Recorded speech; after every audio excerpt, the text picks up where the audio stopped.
Hi guys, I'm Laura Vitale, and on this episode of Laura in the Kitchen, I want to show you how to make a really lovely, delicious, but super easy sweet potato, chickpea, cauliflower, deliciousness, kale, soup, stew, whatever you want to call it. I'm going to call it a curry because it's got those really familiar flavors, but it's by no means authentic, but it is so good, warming and just creamy and yummy, yummy, yummy. Let me run you through the list of ingredients because it's not a very big one.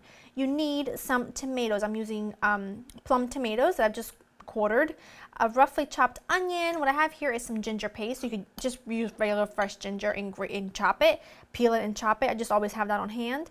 I've got a can of chickpeas that I've drained and rinsed. I've got a couple of sweet potatoes that I've peeled and diced. I've got some cauliflower that I've just kind of cut into florets. Here I've got some cumin seeds, coriander seeds. I've got a really yummy Indian curry powder.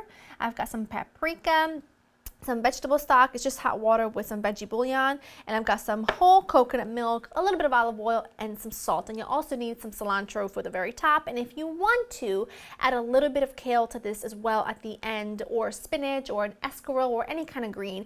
I'm going to because I think it's a fabulous combination of flavors, but use whatever green you want, or none at all.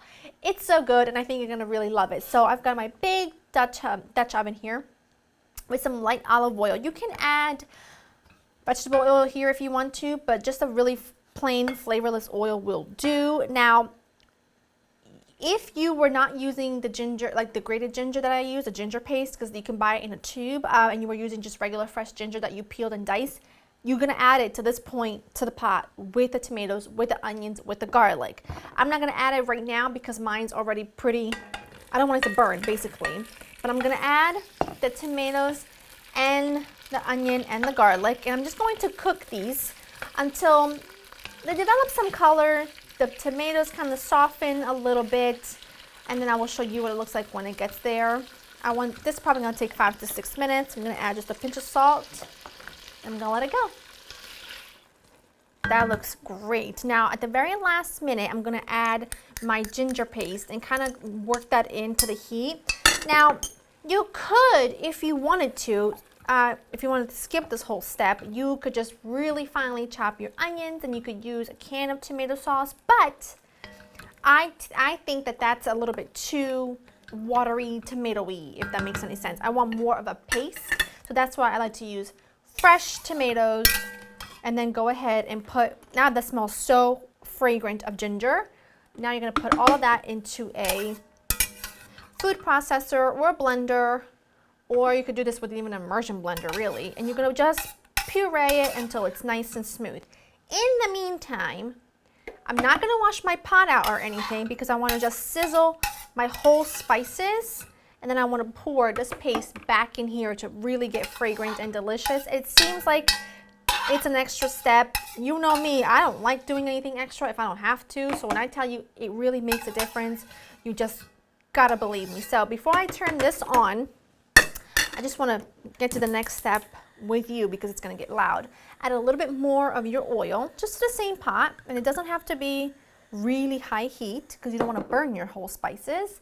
And you're going to add your coriander seeds and your cumin seeds, and you're going to let those toast and get fragrant, and they'll pop, and it'll be just phenomenal. And while that happens, you're going to puree your tomato mixture so that once that's done, this is done, and then we kind of start to unite everything together into a big, beautiful family of goodness. So I'm gonna let that go, puree this, and then I'll meet you back here to put it all together. That looks great. Add your puree or your paste or whatever you want to call it. See how it's more of it's kind of a mix between a puree and a paste. It's not as thin as tomato sauce. That's why I like to use fresh tomatoes and then take the extra step to do this. And now you just kind of stir that in with your whole spices. It smells like heaven in here. It's so fragrant. It's so fantastic. Now what I'm going to do is I'm going to add my spices. I'm going to add my ground spices. Give those a chance to kind of wake up. Oh, I love that. And then my sweet potatoes and my chickpeas. Give those a stir into that little flavor bath. Oh, that smells good. That smells good. Okay, and now we go in with the veggie stock. Oh yes. Give that a stir. And the coconut milk. Now, when I say coconut milk, you see the top? That was, it just kind of, when you buy coconut milk in a can, the top sort of settles. But that's okay, it's all gonna melt and be delicious. Now, when a recipe calls for coconut milk, okay, for a savory recipe, not a smoothie, nothing like that, you wanna buy cans of coconut milk, not the coconut milk in the carton in the dairy section next to your almond milk and regular milk. You want, for cooking, you want a can of coconut milk. So keep that in mind, and it's usually by like the Asian food section, or maybe it's got a section on its own, but that is what you're looking for. Okay, I'm gonna let this come to a boil, and I'm gonna let it simmer for about 20 minutes or until the sweet potatoes have cooked all the way through, and then we're gonna add a few more ingredients, and then we'll be that much closer to serving.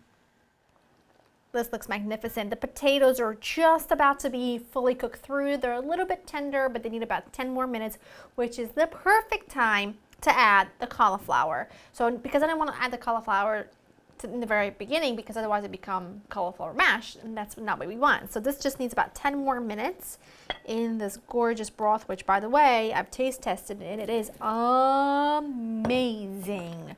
Like, you're gonna like really love this, and this is gonna be a go-to for you, I promise, because it's full of flavor, yet it's hearty but light, and it's just, oh, it's so good. Anyway, I just nestled the cauliflower right in, and that's gonna cook for about 10 more minutes. Now, what I do have here is a handful of kale that's been washed and dried, and I just tore it into pieces. You can add this here now if you want to, but I just don't want to take it too far, otherwise it's going to lose its bright green color. So I'm going to add it to the broth a few minutes before the cauliflower is cooked through. So I'll add that in, and then I'll show you what it looks like when it's done. I'm going to make some rice to go with it, and we're going to have a delicious, cozy dinner. I just love it. It's finally fall. It's finally cool outside, so it's finally time to break out all of the soups and stews and curries and all of those. It's like a hug in a bowl, you know what I mean? So in a few minutes before this is done, add the kale, and then I'm gonna be back here to serve. That is done. You can see the cauliflower is starting to fall apart. The kale is still quite lovely and green. It's only been there the last 3 minutes or so. The sweet potato is fully cooked. I'm telling you, my mouth is watering. My rice is ready. I'm gonna serve this. Wait a minute. No food, no spoon, no fork. I can't talk. I need a vessel. Go back. Look how gorgeous that is. It's lovely and thick. If you want it more of like a soup, I'm gonna serve it like this over rice. But if you want this to be more of a soup and not have rice with it, then just add a little bit more stock or a coconut milk, and it would be incredible.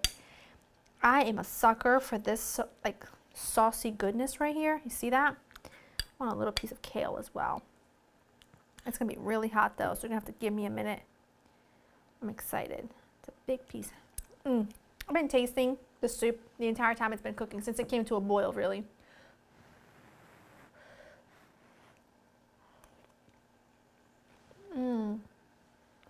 Hot.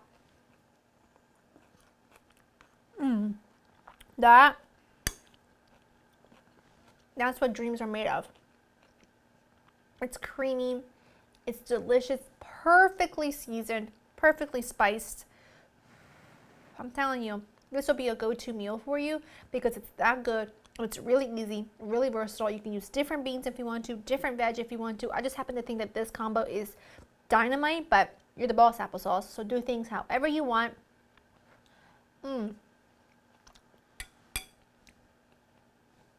Nothing else. That is perfect. Okay. LauraInTheKitchen.com has got the recipe ready for you. I am going to give this a go. I probably finish it and then have the rest with rice for dinner because that's just how we roll. I hope that you make this week. It's quick enough to make on a busy weeknight, but it's also special enough to make for a weekend company feast. It's to die for. LauraInTheKitchen.com has the recipe ready for you. Hope you enjoy spending time with me, and I'll see you next one. Bye.